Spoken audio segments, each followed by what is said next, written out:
Sea of Stars, Burly. So the indie gym of the year. So this game is just an amazing indie, and it's doing so well. And so, of course, you are a Kickstarter for this game. And so we decided to do an extra take on it. And we're using Burly's footage for this gameplay review. So, let's go ahead and get started, Burly. What a game, eh? Oh, this was just a great game. This is a game I've been waiting 3 years for. I kickstarted. It was one of the first games I ever kickstarted on here. They're a small studio called Sabotage Studio, a Canadian studio out in Montreal. This is their second ever game. The first game was a little game called The Messenger, I think in 2018. Right. A little platformer game. Highly recommend. Sea of Stars here. This is just the love letter to RPGs. If you're a turn-based RPG fan, you need to play this. Yeah. And even if you're not and you want to try out the genre, this is a good starting point because this game is hard. The nice thing is they have what are called relics, and what you'll see in my footage here in a second, that you can turn on these relics to change the difficulty up, giving it so that way you get more health and all that, reducing the damage you take, giving yourself more time for the time hits mechanic to make the sellers have their wares priced less. So there's tons of things you can do in this game to get the difficulty balanced the right way you want it to, which was something I haven't really played since like Guardians of the Galaxy from Square Enix, where they let you tune, even if you put on hard, you could tune certain things and make the difficulty custom, which I really like. Yeah.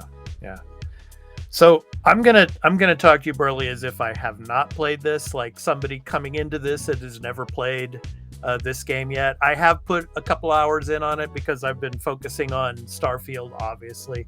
But so in the beginning of this game, for those that have never tried it yet, can you set the difficulty level in the beginning? Not at the beginning. After about the first hour is when you get the relics. When you start getting, and they give you, I think it's 1 to 2 relics at the beginning, and then as you go to shops, you can buy them. You can find some in dungeons. So like you're constantly getting relics. Like you get the top relic, the one I showed off earlier, for that heals you all 100% after every battle, pretty early on. Now, what about the difficulty levels in the dungeons themselves? I mean, are the beginning dungeons a bit easier than as you progress, like in most games? Oh yeah, the beginning dungeons are quite easy, and then as you progress, things get harder and harder. So I feel the difficulty spike is pretty good. How about fast travel? Fast travel. Now that is one thing you don't have in this. Oh wow. Okay. But as you can see here, this is something you unlock later in the game. You can fly in the air, and you can zoom across the map quite quickly. Okay. And tell us a little bit about this world that we're in now. I mean, it's called Sea of Stars. So are you like traveling across the ocean or something? You do some traveling across the ocean, but one of the things here with this world is this world's been dealing with some demons and stuff, but you have these 2 warriors here. You have what are called solstice warriors that are helping. So the first 2 characters you see in my party, Zell and Valerie, they are solstice warriors. Both, one has the power of the sun, one has the power of the moon. Right. And as you saw there in that little dungeon here, I was using my power to affect puzzles and stuff like that. So they have the ability to do stuff on the world here, as well as do some cool magic and attacks and battles. Okay. Now my question to you is, why do you think this game has been as successful as it has?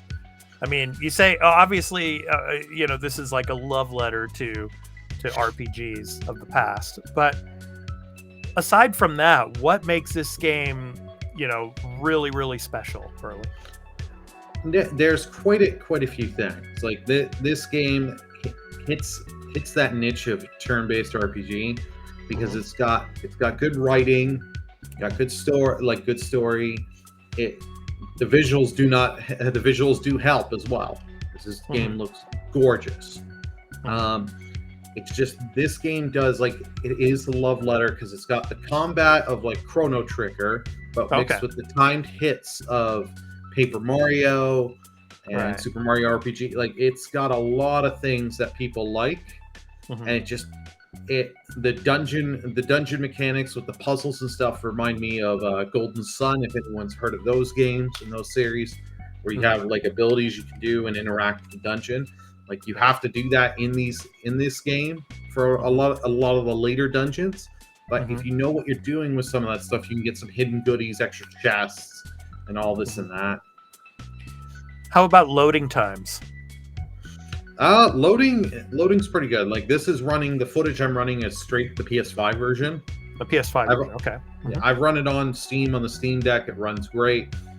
Even runs, I don't own it for Switch, but I've seen from other people it runs fine on the Switch. So the load times I think are pretty negligible, and this was something I forgot because I did Kickstarter. I've been in their Discord, but I didn't want to see everything. They have some cinematics in this game, and they're not very long, but they're very well done. Okay. So how about for example the character dialogue parts of this game and the interactions between the other characters? How would you assess that? I say that's pretty good. As you go the story, their characters will chime in, but the thing you can also do is go rest at campfires. And when you do those, you can go to the encampment and just the camp, and you have all the different party members with you, and you can talk, chat, interact. You'll gain items. You can gain some perspective about the scenes that you just saw play out through the story. So it's a really good. I think it's really well done. How long would it take a player that is focusing primarily on the main story to finish this game? I'd say about 25 hours, around that point. Okay. And that's just focusing on the story and not just going off and looking and exploring as much, doing the fishing mini game, the other stuff. Right. As you were doing earlier there, the fishing game. So I see. Let's see. And are there multiplayer aspects to this? Is this primarily single player? Single player only. This is no multiplayer, but I'm very curious. I couldn't get footage of this because I forgot which towns. It was the one town I went to, and I spent a couple minutes in the footage just showing off the town. There is the little card mini game in here. I wouldn't be surprised if they one day add a little multiplayer mode with that. That'd be kind of neat. Yeah. Now, when you start this game, do you have the option to pick a particular character? Yes, you do. Between Zale and Valerie, you get the option. That, from what I can tell, there's not much of a difference. It's just literally who's your lead, and I think a few scenes it changes who says what first and all that, and who does what. So it doesn't change too much. Now, when it comes to the game awards and all, obviously you probably think this will win Indie Game of the Year for sure. But I mean, what kind of shot do you think this will have a winning Game of the Year? This I would love to say has a shot, but it's not going to. I can be a realist. This in my opinion, for the quality of the game it is, and how well done it's done, it should be nominated, but it has no chance against Zelda, and some of the others, and with the looming of Spider-Man 2 coming, I think this game unfortunately won't have a shot. But I think it definitely has the potential to win Indie Game of the Year for sure. Oh, indie! I wouldn't be Yeah. surprised to get nominated for RPG of the year. Right, or RPG. Like, I just started up Baldur's Gate 3, and it is very good, but Yeah. I'm curious to see, after I've put enough time into Baldur's Gate 3 and compare my time with Sea of Stars. I know they're quite different RPGs. Yeah. See where they kind of both stack up. Now, the developer, what are they currently working on? Do you think there's a Sea of Stars 2 in the works? That I don't know. They could be doing that. I think they're right now, just because they're just doing, that, okay, we do a couple patches here and there, and just they're riding high off this, because this has been a project for years, because this was originally supposed to come out, I think it was 2022, but they said, hey, we want to get this right, we're delaying until 2023. Okay. And final question I'll throw your way, Burly, is what about bugs or glitches or anything like that? Have you experienced anything in your playthrough? No, I haven't. That's the thing. I haven't discovered any bugs or glitches. Yeah, which is good. Like, this game is really, really polished well. Yeah, it looks like it. Yeah. I mean, I want to put some more time into it. Like I said, I've been focusing most of my time on Starfield, but I want to get back to this and play some more of it, because it gives me those like Octopath, those type of triangle strategy, those type of vibes, and obviously like Stardew Valley, those type of games, but turn-based in that way, shape, and form. So I'm really looking forward to getting back into it again. So final thoughts? Final thoughts is, I highly recommend you check this game out. It is on PS Plus Extra as well as Game Pass. That's the interesting thing. Yeah, it came out on both. Yeah, it came out on both. It is also it is on every platform, and there are demos of it. So try the if you're considering buying, try the demo. The demo gives you a good 2 to 3 hours worth of content. Nice. That just lets you. It doesn't let you transfer into the game, but it's just enough of the content there that will be like, hey, you gain something from it. You get the idea. You get the feel, and they play little fun jokes, because the demo puts you at a certain story point, which is a couple hours in, and it says, "Hi, my name is redacted." They do little jokes like that, so they don't want to reveal the character names and stuff. It's really good. That's cool. So overall, what would you give this, if you had to give it a score, Burly, out of 10? What would your score be? I'd give it a 9 out of 10. 9 out of 10. Nice. There are two small things that prevent me from giving it a 10 out of 10. One, once you're in an encounter, you're in a battle encounter. You cannot run away. There is no run away option. Wow. Which feels very odd and weird to me, that I can't just run away from things. Yeah.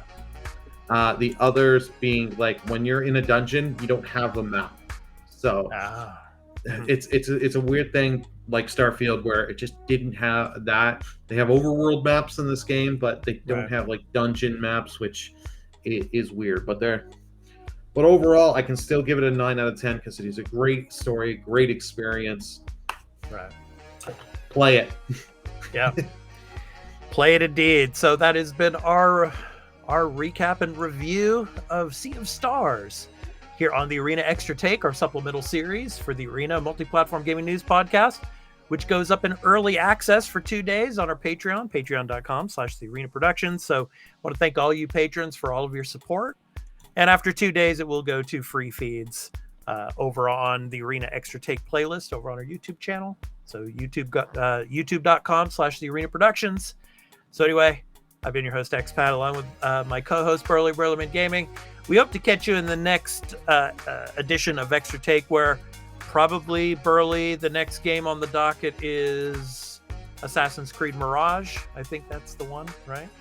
Yep, I think that's the next one we have up for Extra Take, yeah. So anyway, until then, we hope you have a great week of gaming, and please try Sea of Stars. It's an amazing turn-based RPG, and I hope you enjoy it. So take care, everyone. Peace out. Bye, everyone.